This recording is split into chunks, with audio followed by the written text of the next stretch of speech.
నమస్తే, నేను మీ కుప్ప పద్మిని. ఇన్నాళ్ళు మీ సపోర్ట్‌ని నాకు అందిస్తూ, మీ ప్రేమని నాకు అందిస్తున్న ప్రతి ఒక్కరికి కృతజ్ఞతలు. ఇప్పుడు చూడబోతున్న ఈ వీడియో కూడా ఖచ్చితంగా మీకు ఉపయోగపడుతుంది. లైక్, షేర్ అండ్ సబ్స్క్రైబ్ చేసి మీ ఇష్టాన్ని అలాగే మీ సపోర్ట్‌ని నాకు అందించండి. అలాగే ఈ వీడియో పట్ల మీ అభిప్రాయాన్ని కామెంట్ సెక్షన్‌లో కామెంట్ చేసి నాకు తెలియజేయండి. నమస్తే. ఇప్పుడు క్రిస్టియానిటీ ఇస్ వెరీ సింపుల్. ఈజీగా ఉంటుంది టు ఫాలో. పూజలు చేయక్కర్లేదు, వ్రతాలు చేయక్కర్లేదు, కొబ్బరికాయలు కొట్టక్కర్లేదు. Just go confess, that's it. కర్మ ఏంటంటేనండి, సనాతన ధర్మం అర్థం చేసుకోలేక పక్క మతాలు తేలిగ్గా ఉన్నాయి అని చెప్పేసి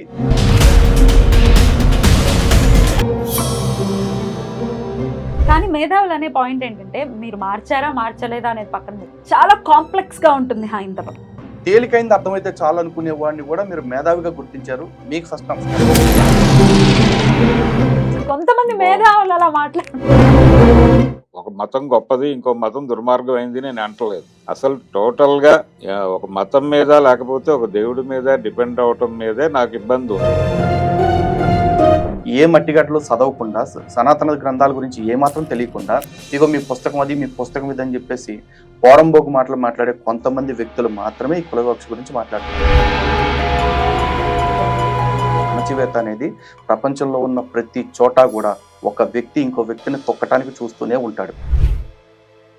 అన్నిట్లో వివక్ష లేకపోతే కమ్యూనిస్ట్ పార్టీలో కూడా ఈ రోజున కమ్యూనిస్ట్ వేసి పక్కకి నెట్టేశారు కదండి దయనీయంగా. ఆయన మీద కాబట్టి బురద వేసి నెట్టేశారని మీరు అంటున్నారు. అదే ఒక అగ్రకులం వ్యక్తి మీద అది జరుగుంటే అదేమిటి అగ్రకులాల వాళ్ళు ఇలాంటి మీరు ఆయన దళితుడిని చేశారు అని చెప్పాను, దాన్ని అక్కడి వరకు వదిలేకుండా ఆయన పక్కకు తప్పించిన విధానం గురించి మాట్లాడుతున్నారు కదా. అవును, పార్టీకి రైట్ పార్టీ చేశారని చెప్పారు. సేమ్ టాపిక్ లేదు మీరు ఇందాక అక్కడ కూడా రెడ్లు వీళ్ళే అవుతారు అంటే చెప్తున్నాను నేను. మరి అన్యాయంగా ప్రవర్తించేవాడు, అధర్మంగా ప్రవర్తించేవాడు సొంతోడైనా సరే వేసేయాల్సింది. రామాయణంలో అయినా సరే విభీషణుడు అన్నదమ్ములకి ఎందుకు ఎదురు తిరిగాడు? వాళ్ళు అధర్మంగా ఉన్నారు కాబట్టి కదా. సనాతన ధర్మం కౌంట్స్ ఓన్లీ కాండక్ట్. నిన్న మొన్న బెంగళూరులో చూడండి, షాప్లో హనుమాన్ చాలీసా పెట్టుకుంటే ఆడెవడికో నొప్పి వచ్చింది ముస్లిం వాడికి, వాడు వచ్చి షాప్ మీద కొట్టాడు.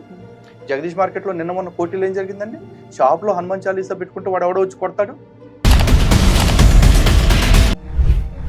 ఎవరిని మార్చాలి సార్? ఈ పాముల్ని కొండ చిలువల్ని మార్చే మేడం ఇప్పుడు ఒకడు అల్లాహు అక్బర్ అని చెప్పేసి ఈ దేశంలోకి AK-47 బాంబులు తీసుకుని బోర్డర్ దాటి వస్తా ఉంటే, బాబు మా మీద బాంబులు వేసుకుంటూ కూర్చోండి, మేము మాత్రం ఓం నమ శివాయ జై శ్రీరామ్ అంటూ కూర్చుంటాం అని చెప్పాలి. హిందుత్వాన్ని ప్రమోట్ చేస్తున్నటువంటి RSS, సంఘ్ పరివార్ మొత్తం కూడా సంఘ్ పరివార్ తీవ్రవాద సంస్థని మీరు ఎట్లా అంటారండి?